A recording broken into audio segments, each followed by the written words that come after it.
darling. This is River Roaring, celebrating the luminous life force in us all.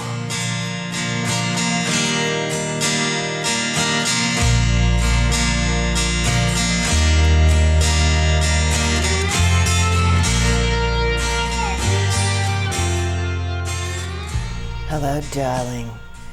I'm River Roaring, and this episode is The Female Libido and Erection, a case of cultural dysfunction.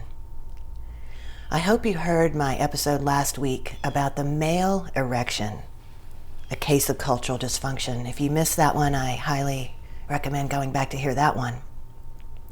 And this one is about the female body, the female erection and libido, a case of cultural dysfunction. I want to talk about the female libido and then the female erection. I don't know if you've heard of that before, the female erection, but let's talk this through. There is a cultural meme, there's a cultural understanding in the United States that often there's a male-female partnership and the male wants more sex more often and the female libido is broken. That's the way that it's given to us in this culture. Like, this is the deal. Men want more sex and women don't have libido as often, so they're broken. I mean, it's sugar-coated, but in medical conversations with the doctors, in psychological conversations with therapists, this is often the assumption that females have a libido issue. Is it because they just are fine, they just don't like sex as much as men? That's fine, that's just natural. Women don't like sex as much as men. I do not think so. River says no. River calls BS on that one. Women love sex. I believe women's libidos are at least as strong as men's. In the United States, where I live, and the only place I can really speak to, women's libidos are as strong as men's. It's just that the kind of sex that women are having is not fun and it is not exciting. And I want to express compassion for all the females who have female bodies who have never or rarely experienced delicious, wonderful sexual experience that brings you to the height of your bliss, the height of your bliss potential in your body and your spirit. I want to express a lot of compassion for female-bodied humans who haven't felt that yet, or not often, or maybe just in your fantasies. And I also want to express a lot of compassion for the male-bodied individuals who often, the ones I work with, are certainly doing their very best to make the experience for the female-bodied person awesome. And the reason I have so much compassion for both bodied people is because our society is so backward when it comes to sexuality. And AI can't give you the answer because most sexuality has been scrubbed from the internet under laws called FOSTA, SESTA. Those laws passed before the lockdowns. And those laws, literally laws in the United States legal system, mostly scrubbed good sexual information away from the internet. And so we don't have access to the information. Instead, what is vastly available on the internet is terrible information about how to have sex called mainstream porn. And I talk to people day after day after day after day who all they know about sexuality is what is seen in mainstream porn. And that's just simply false information about what our human sexual potential is possible, what's possible for us, what we can do. So the awesome news is that female-bodied humans who've been told you don't have a good enough libido or you're broken, I believe you are not broken. You are awesome. You are fully functional and well. And for all the male-bodied humans who haven't been able to figure out exactly how to create a great experience for the female-bodied ones, I want to share with you on this podcast some ideas about that for both bodied people.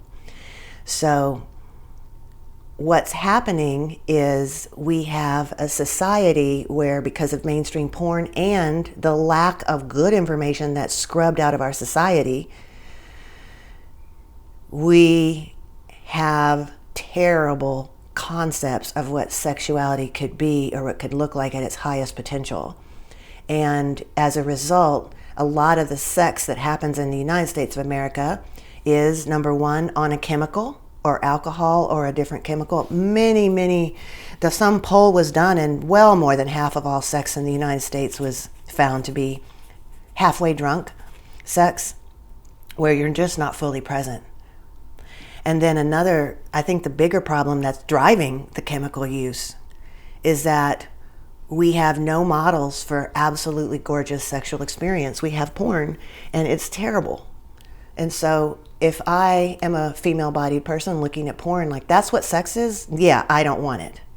And then I'm called broken and have to go to the doctor, have to go to the psychiatrist. It's because the sex we're getting is really pretty shitty. It's scripted, goal-oriented, performative. It is just half the time trying to imitate some terrible porn scene that's not fun for anybody in the porn or trying to imitate it. So we've lost a lot of the creativity and the emotional connection, and we're losing our identities itself, I believe, through not understanding what's possible for us sexually. Rather than say, hey, your libido's gone, you're broken, go to doctors. For, medical system has a couple of answers: surgery and pills. And the psychiatrists have a couple of answers because they're trained in a specific modality. Let's explore your past and see what's wrong. And I would say, let's explore your wildest sexual fantasies and see what's right in there. So if you're a person who feels like you're not having a lot of sexual desire, first I want to just give you permission and invite you to have really beautiful, wild, and lovely sexual fantasies in your imagination so that you can imagine really delightful sexual experience. And often for the female, this is for both people, but I'm just making this podcast about the female body. Often there wasn't ever, this is for both, all the bodies. Often in our sexual experience, the porn doesn't show us how to first achieve a relaxed state in the nervous system and in the body. And so if I'm not starting from a relaxed state to have a sexual experience, and it's only going to get more activated, my nervous system, my muscular system, my mind and logical thinking mind getting more hyperactive, all of that getting more active, that is not the path to connection, sexual, intimate connection. So it starts with relaxation, and that alone can be kind of a tall mountain to climb for some people in our society who are in a really fast-paced life. So your wildest sexual fantasy may look like, hey, someone else did the house cleaning today and made the food, and I was just relaxing. Maybe your wildest sexual fantasy is having a whole day where you don't get out of your bed because you're so relaxed and you're just napping, waking up, self-pleasuring, napping, self-pleasuring, napping, self-pleasuring, day over. Or maybe it's just that you're in a spa environment and all things are taken care of for you and you're relaxed. And that alone can be a turn on, just getting to the relaxed state. But then from that relaxed state, where else does the fantasy go? Is it wild and crazy? If you're with a partner, if you've achieved some juicy, actually exciting sexual fantasies, be they a day at the spa or a day in your own bed or a day at an orgy, whatever it is that is so interesting and exciting. Maybe it's with something that's prohibited. Maybe it's with more than one human or some gender that you're not supposed to be with, or there's some prohibited conduct in there. That would be like my fantasies. let yourself do that, because you're finding your own turn on. You have turn on. I believe every human has turn on. I really do. So first idea is let yourself fantasize about anything, relaxing, stimulating, both, all at one. Nourish and cultivate that part of your life so that you know in your body, I know I have turn on. It's just not what I'm getting, but I have turn on. Now, how do I create a life of material world reality that at least touches in on what does turn me on? I've found things that turn me on in my imagination. I'm very hot and heavy, and I'm very turned on. In the real world, when you're with a partner, what about opening up to sexual fantasy as a partner? It's tender, it's vulnerable, and if you can hold one another in it, it's really enlivening. Like, hey, do you have any fantasies that really turn you on the most? That are just in your imagination? We want to share those with each other. It doesn't mean we're going to do them. Let's just agree right now. This is just sharing. Nothing happens next. And we'll decide later if something happens next based on what we hear from each other. But first, let's just create a space where all we do is share our juiciest sexual turn-ons. And if your sexual turn-on is, I have a day at the spa where I don't have to do anything and I get really, really aroused, just share that. I am aroused by relaxed space and stillness to be with me and whoever else walks in. And I'm feeling juicy in that. Share fantasy. It's a really great way to explore your matching libido with the other person's libido and turn on and desire. And see what that does. Sometimes that alone could be so arousing for me. Just, wow, that was awesome. What a great date. We shared our fantasies and I feel really juicy inside. Lots of new ideas are brimming. And then the next step is find a way to bring elements from the fantasy that is exciting into the material world. Like, hey, honey, can we try something brand new? What if we took this is for partnered people, if you have a partner, even if it's a one-time partner, hey, what would happen if we acted like we don't even know each other yet sexually? Maybe it's true, because maybe we just met. But what if we play a game, a role play, where we are exploring one another? Maybe we don't have words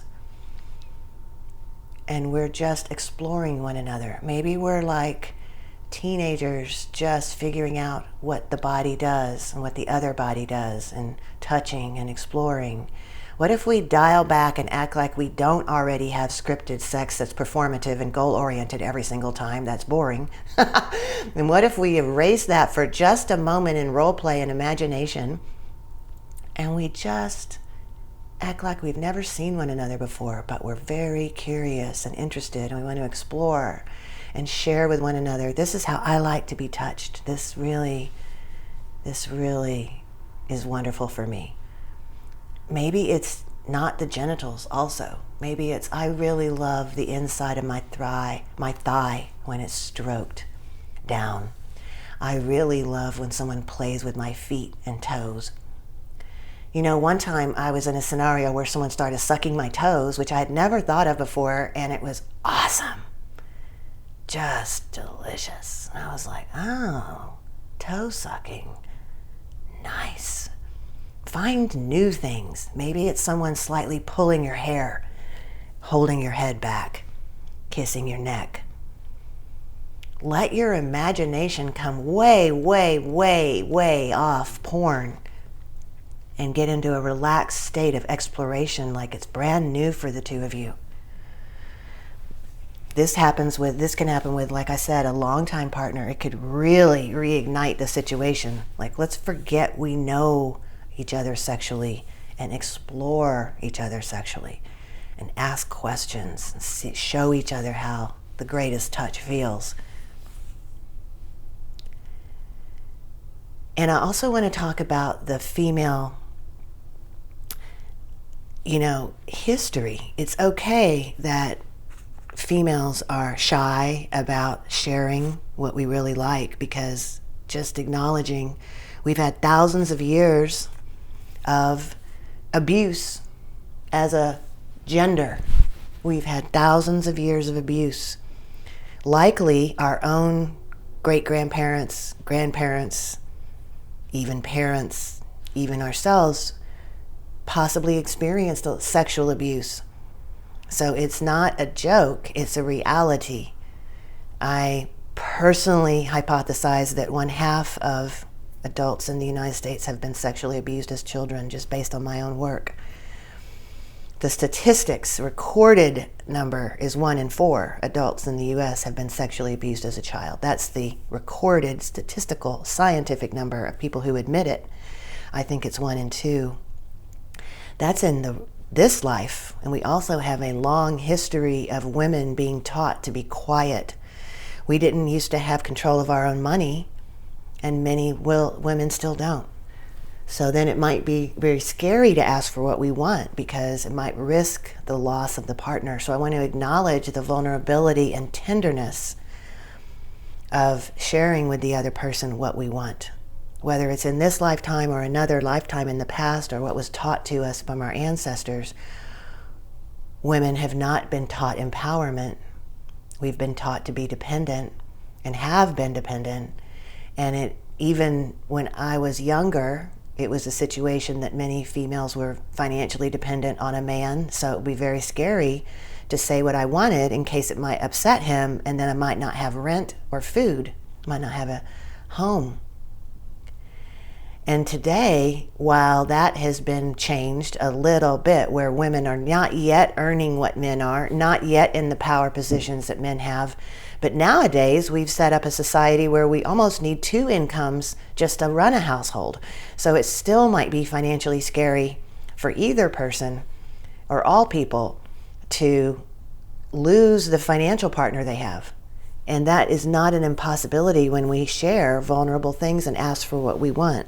So I'm just acknowledging it might not be easy.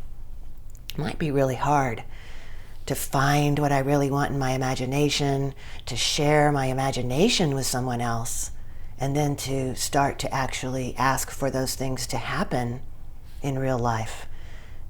So I am with you if that's not easy. And there are many, many offerings of healing and teaching. I myself work with people who have a lot of healing to do in this area, both in workshops and one-on-one, but I'm not here to talk about that. There is a lot of healing to be done on all sides here. But now I do want to talk about the female erection specifically. Did you know that the female body also gets erect, or not erect? Flaccid, I guess they say. We are ourselves also are like that. So a lot of the parts of the female genitalia and male genitalia are parallel to one another. Like we have the G spot, goddess spot, and men have the prostate, P spot. And we have our ovaries, and men have the testicles. There are mirroring parts. And so the mirroring part to the erect cock is, for us, it's just imagine for a moment a banana split. It's like our same tissues that can become erect, that the male has standing out from the body as an outie that can become erect or not erect. We have the innie. And our erectile tissue, we have the same amount of erectile tissue as the male has that sticks out, and we have it laying down flat and cut in the middle into 2 sides like you would think of a banana split. And so the 2 sides of my labia, on the 2 sides of my vagina opening, are erectile tissue. So the female also gets erect for me and my female body when I'm erect and my erectile tissue is puffed up to mirror when the man has an erection.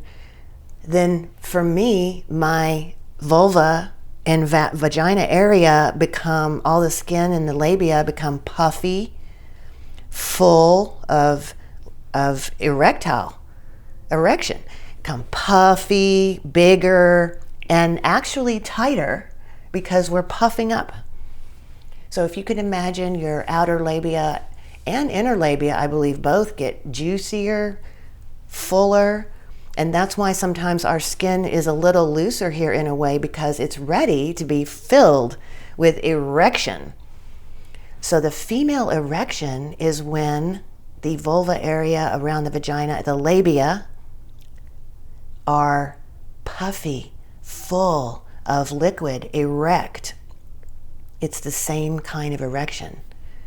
If you've never seen this as a female-bodied person, maybe you've never noticed how your body looks and feels when you are super juicy and erect and aroused. And that's when also liquid happens, juiciness. And maybe you have been that way but not noticed. So I really invite you to self-pleasure and notice how your own body puffs up like that and gets juicy. And that's when desire can come forward more, and arousal. And if you have never experienced that, then I also encourage you to use self-pleasure and find out how your body does that, because it's very beautiful. And that is when the female is ready to be penetrated, and not before.